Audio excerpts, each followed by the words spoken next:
네, 안녕하세요. 하나투어 대표이사 송미선입니다. 아까 말씀 주신 거 관련해서 이 생각을 좀 바꿔보면 어떨까 제안을 좀 드립니다. 저희가 얘기하는 외국인들이 한국에 온다. 한국에 온 사람들이 얼마나 더 많이 오게 할 거냐. 그 다음에 일본 얘기하셨지만 일본이나 중국이나 동남아 이외에 유럽이든 미국이든 더 넓은 국가, 이탈리아 분들이 오실 수 있도록 한다. 이렇게 생각을 합니다. 근데 저희 지금 인바운드 업을 하고 있는 저희 사업자 입장에서는 시장이 한정돼 있습니다. 일단 옵니다. 근데 올 때 생각해 보시면 한국인들이 중국을 간다. 그럼 한국에서 다 항공하고 호텔을 예약을 하시고 갑니다. 항공권 없이 못 가시죠? 배 없이 못 가시죠? 여행을 가는데 혼자 가는 것도 아닌데 호텔을 예약하지 않고 간다? 이런 일은 있을 수 없습니다. 이 시대에는. 그러므로 실제로 그 국가에서 항공과 호텔을 끊고 실제 한국에 가면, 서울에 가면 뭘 해야 돼라는 굉장히 알려져 있는 상품들은 그쪽에서 예약을 하고 오십니다. 그러고 난 다음에 여기서는 교통이라든지 식당이라든지 추가적으로 예를 들면 롯데월드, 시간을 보낼 수 있는 거부터가 시작입니다. 그래서 생각을 해봤습니다. 라쿠텐도 마찬가지시고, 다른 국가의 OTA들도 마찬가지인데, 거기에서 그 나라 사람들을 데려올 수 있다면, 여기에 앉아서 기다릴 필요가 없는 거죠. 지금은 한국관광공사 등등 굉장히 많은 기관들이 그 국가에 가서 한국에 이런 게 좋아, 오세요. 오면 이런 게 좋습니다라는 걸 알리는 마케팅이 한정돼 있습니다. 근데 저희처럼 하나투어는 한국에서 다른 국가로 보내는 아웃바운드, 업 및 인바운드 업을 하고 있어서 저희가 고민한 거는 그렇다라고 하면 우리 한국에 굉장히 많은 관광객 수의 비중을 차지하는 중국과 일본과 동남아시아의 아웃바운드 업으로 가는 겁니다. 거기에 가서 현지 업체들과 경쟁을 해서 그 분들을 한국에 들어올 수 있다라는 생각을 했고요. 그런 의미에서 제가 계속 K-트래블 수출이라고 얘기하고 있습니다. 아예 여기서 기다리지 말고 그 국가에 가서 그 분들을 물론 한국에만 오시진 않겠지만 한국으로 모셔오겠다. 실제 아까 일본인들이 그 상품을 알려고 하면 일본인 관점에서 그 상품을 설명을 잘 해야 온다고 하셨는데 설명은 그 국가에 가서 아웃바운드 업을 한다라고 하면 설명 정도가 아니라 이 상품을 팔기 위해 굉장히 많은 노력들을 하면서 마케팅을 할 겁니다. 그런 의미에서 그러면 한국 업체가 중국이든 일본이든 동남아에 진출을 해서 협업을 할 수도 있고 단독을 할 수도 있고 인수를 할 수도 있습니다. 가서 만약에 아웃바운드 비즈니스를 거기서 한다라고 하면 들어갈 수 없는 국가가 어디인가에 고민을 했습니다. 왜냐하면 그거는 저희가 어떻게 할 수 있는 문제가 아닙니다. 여러 가지 국가마다 다르긴 한데 가장 아쉬운 국가가 중국입니다. 중국 업체들은 전 세계에 원하는 만큼 특히 한국도 지금 신나게 들어와서 신나게 영업활동하고 있습니다. 근데 반대로 중국 시장의 아웃바운드는 닫혀 있습니다. 외국 업체가 진입할 수 없습니다. 그런 의미에서 저희 한국의 관광 산업이 앉아서 여기서 뭔가를 개발하고 알리고 하는 것도 있지만 실제적으로 하나투어는 밖에 나가서 실제 그 주요한 국가의 아웃바운드 업을 하고 싶다. 그런 관점에서 나가서 어떤 방식으로도 열심히 하는 건 하나투어의 이슈고요. 민간 기업에. 하지만 제안을 드리고 싶은 거는 최소한 저희가 능력껏 마음대로 펼칠 수 있도록 진입장벽은 없애주시는 건 정부의 역할이라고 생각합니다. 그 부분 한 가지 꼭 말씀드리고 싶었고요. 두 번째는 아까 라쿠텐에서도 비슷한 말씀 해주셨던 것 같고 그 다음에 이탈리아의 사례도 들어주셨는데 저는 반대로 일본의 사례를 들고 싶습니다. 저는 일본의 인바운드의 개발 방식 그 다음에 베트남의 개발 방식은 아까 지금 이탈리아에서 사례로 들어주신 거와 똑같습니다. 도시 단위가 아니라 일정 부분의 이야기가 있는 군단으로 접근합니다. 자연, 힐링, 음식, 문화, 그 이야기는 다를 수 있고요. 그거는 시도를 넘나들 수밖에 없습니다. 예를 들면 경주, 부여 묶을 수 있죠. 근데 꼭 경주 주변에 무언가를 가야 되고 부여 주변에 무언가를 가면서 거기 안에서 계속 셔틀버스는 못 돌고 이렇게 하는 건 굉장히 어렵고요. 뭐 문체부에서도 여러 가지 클러스터에 대한 고민을 하시는 걸로 알고 있고, 근데 계속 연결돼야 된다라고 생각을 하는 게 지방 항공을 활성화시키기로 했어. 지방 항공에서 출발하는 클러스터가 어디야? 그다음에 그 클러스터에 사람들이 온다라고 하면 아까 말씀하신 것처럼 누가 설명을 할 건지, 어디를 보낼 건지, 식당은 준비가 되어 있는지, 호텔은 준비가 되어 있는지를 누군가는 전체적으로 관장하면서 봐야지. 계속 호텔은 따로, 항공은 따로, 버스는 또 따로, 지자체는 따로 이렇게 해서는 굉장히 진도 나가기가 어려울 것 같다. 그런 의미에서 계속 제안을 드렸었는데 다 좋은데 제발 클러스터라는 컨셉을 가지고 해야지만 이 지방으로 내려갈 수 있다라는 말씀은 꼭 드리고 싶고요. 그 방식이 이탈리아든 일본이든 베트남이든 동일합니다. 누군가는 컨트롤 타워의 역할을 해야 됩니다. 그리고 그게 문체부만으로는 굉장히 힘듭니다. 네, 그 말씀은 꼭 드리고 싶었고요. 마지막으로는 최근에 한국으로 오겠다는 마이스가 굉장히 많습니다. 왜냐하면 기업에서 전체적인 큰 행사를 하든, 물론 에이펙의 효과라고 생각합니다. 그래서 기업에서 단체로 오든 학회에서 단체로 오든 실제로 전 세계의 유명한 컨퍼런스를 개최를 하든 사실은 한국에서 하고 싶어 하는 수요들은 굉장히 많고요. 근데 어려운 점은 서울의 코엑스를 제외하면 이 마이스 단체를 수용할 수 있는 인프라가 없습니다. 마이스는 대규모의 연회장 혹은 회의장, 그러고 난 다음에 주변에 그 조그마한 호텔을 뿌릴 수 있습니다. 근데 기본은 회의장과 연회장은 있어야 됩니다. 근데 그런 의미에서 그러면 한국에 오는 마이스는 대다수 에이펙을 제외하고 서울에서 합니다. 코엑스 혹은 시내에 있는 커다란 호텔. 그런 의미에서 제가 잘 모르지만 지방에서도 실질적으로 대연회장이나 회의장이나 컨벤션 센터들이 있으신 걸로 알고 있습니다. 아주 없는 거는 아닌 걸로 알고 있는데 아까 지방 관광이나 이런 의미에서도 레저만도 있는 게 아니라 실제적으로 컨벤션, 이런 마이스에 대한 것까지도 전체적으로 생각을 해주시면 좋을 것 같습니다. 감사합니다. 네, 말씀 감사합니다. 네, 아무래도 현장 여행 업계에 계신 분들의 이야기다 보니까 더 필요한 것들을 직접적으로 말씀해 주셨는데요. K-트래블의 수출을 위해서 적극적인 방식들에 대한 고민을 함께 나눠주셨습니다. 여행사에서 해외 다른 나라에 나가서 인바운드 여행객 조직 영업을 하는데 어떤 장애가 있어요? 아니 그냥 국내 기반이 부족하다? 솔직하게 말씀드려도 괜찮겠습니까? 일단 하나는 해외에 가서 비즈니스를 하면서 아까 앞에서 말씀드린 것처럼 중국은 아예 들어갈 수 없습니다. 그거는 아마 국가 정책상 중국은 안 받아주는 것일 가능성이 많고. 네, 중국하고 한국 간의 통제 문제 FTA 때문에 그렇고, 예. 이슈가 있어서 뭐 굉장히 오랫동안 풀려고 노력하신 걸로 알고 있지만 여전히 이제 저희는 못 들어가고 그들은 나올 네. 수 있는 이런 관계가 한 가지고, 두 번째는 일단 저의 홈마켓인 한국에서 저의 비즈니스가 건실하게 성장을 해야지만 밖에 이제 일명 엄청난 투자를 하면서 바깥으로 나갈 수 있는데, 사실 한국에서 한국 기업이 굉장히 보호를 받고 있다는 생각은 전혀 없습니다.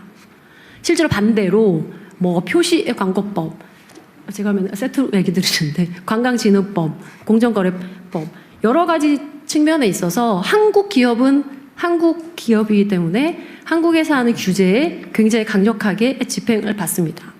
반면에 외국 업체한테는 촘촘하게 규제가 들어가지도 않을 뿐더러 실제로 규제가 있다고 해도 집행이 강력하게 되지도 않고, 만약 그들이 안 지킨다고 해서 제재를 가할 수도 없습니다. 그런 의미에서 제가 이제 바깥으로 갈 때 바깥 시장을 열어주시는 거 한 가지, 두 번째는 바깥에서 가서 고전하는 건 저의 몫이고요. 최소한 홈마켓에서 외국 업체가 들어오지 못하게 막아주세요는 아니고요. 들어오는 건 좋은데 저랑 그들과 똑같은 운동장에서 똑같이 달리기를 할 수 있도록 해주십시오. 그 말씀을 드리고 싶습니다. 그 국내에서 영업 활동의 일반적인 뭐 역차별, 국내 기업들 여행 사업체들은 철저하게 관리 감독하면서 외국 기업들에 대해서는 안 하는 뭐그 문제는 좀 최근일 필요는 있을 것 같고요. 제가 궁금하달까, 뭘 도와줄 수 있을까 그런 측면에서 하는 얘기인데. 어쨌든 해외에서 모객에서 국내 관광단을 모객하는 일도 해요. 국내 여행사들이. 지금 한국 우리나라 조직에서 나가는 걸 주로 할 텐데. 네, 한국 기업이 여러 해외에서 국내로 인바운드 관광객들을 모집하는 일도 하냐 그 말이죠. 네, 합니다. 저희가 이제 인바운드 산업을 하시는 업체가 있고요. 하나투어는 인바운드도 합니다. 근데 하나투어는 밖에 나가서 아예 외국인들 한국으로 데려오는 업을 본격적으로 하겠다는 거고요. 실제적으로 많은 업체들이 그 일을 합니다. 그러니까 좀 한국 여행사들은, 여행 기업들은 외화 유출만 시켜라고 착각을 하시는데 그게 아니고요. 들어오시는 분에 대해서 한국에 더 많은 시간과 경험을 쌓도록 하는 것도 있고, 외국에 가서 외국인들을 한국에 데려오는 업도 하고 있습니다. 그래서 거기에서 우리가 정부는 어쨌든 일본의 여행사들이 국내 지사를 두고 어쨌든 송출도 하고 또 받기도 하고 양쪽 다 할 거 아닙니까, 그죠? 국내 여행사들도 어쨌든 주로는 해외 송출 보내는 쪽을 하다가 이제는 들어오는 쪽 인바운드 모객도 하려고 확장하는 것 같아, 느낌에. 네, 맞습니다. 이제는. 네.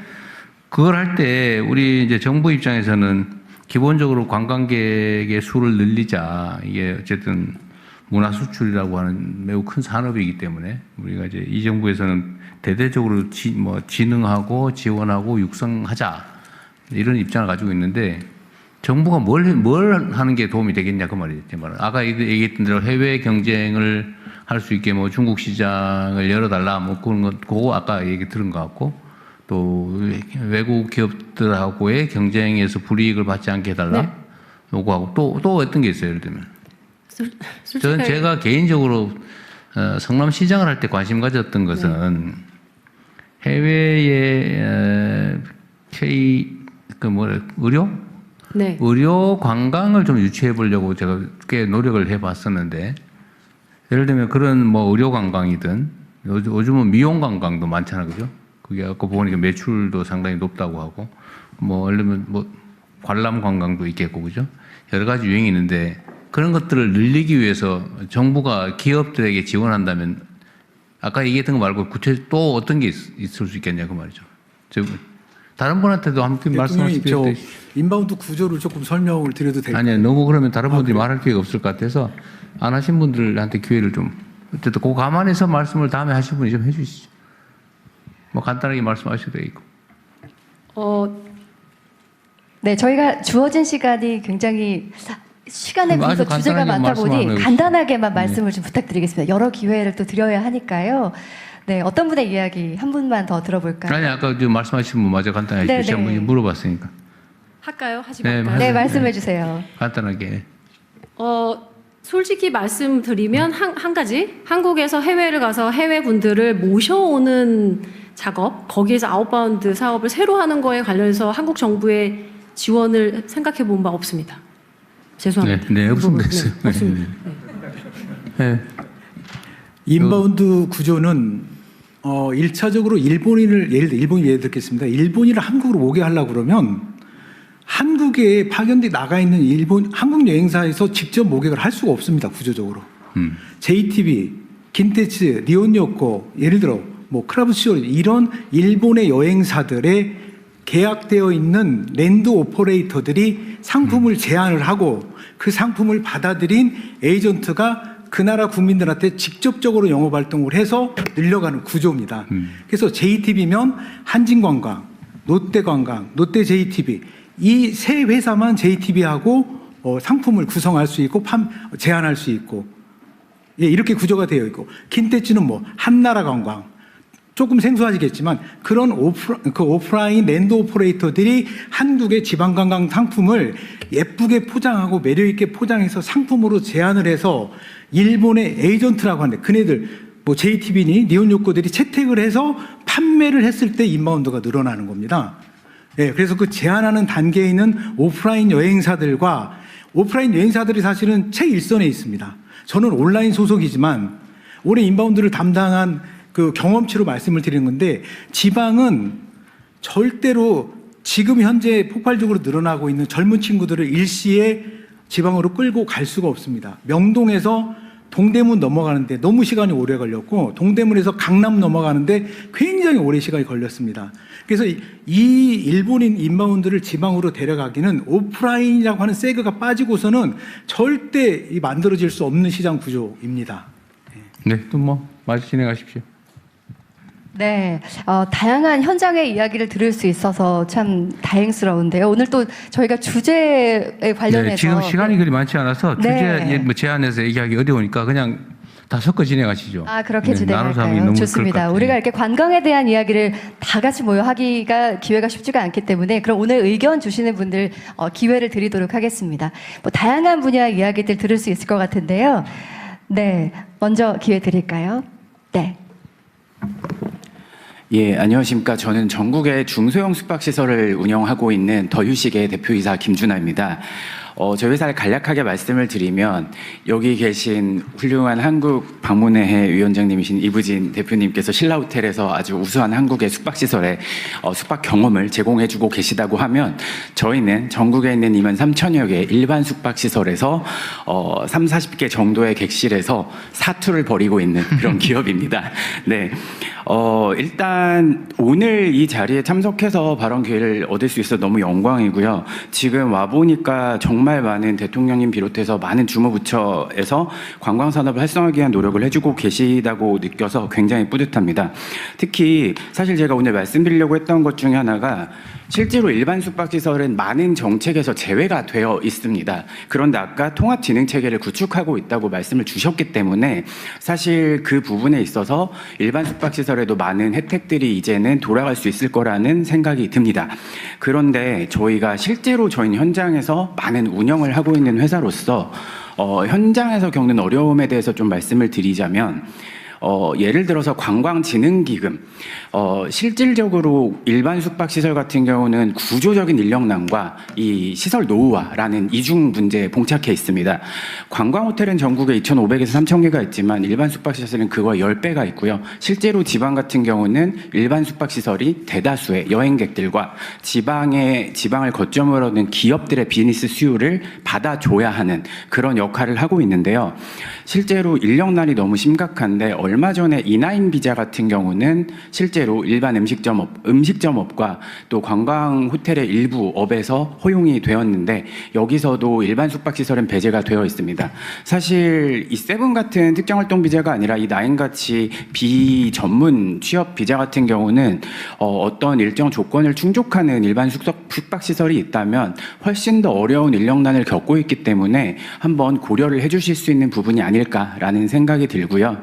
두 번째로는 관광진흥기금에 있어서도 문체부와 문체부에서 주관을 하기 때문에 그동안 일반 숙박시설에 대한 지원 체계는 전혀 빠져 있었는데 이번에 통합진흥체계가 구축이 되게 되면 소방안전시설에 대한 업그레이드라든지 시설에 대한 개보수 그리고 IT 솔루션을 통합한 스마트화 그리고 또 인력난을 해소할 수 있는 무인화 이런 것들에도 일반 숙박시설에서 많은 도움을 얻을 수 있기 때문에 통합진흥체계가 구축된 이후에 현장에서 겪는 이런 어려움들을 잘 헤아려 주셔서 정책에 반영을 해주실 수 있었으면 감사하겠습니다. 네, 이상입니다.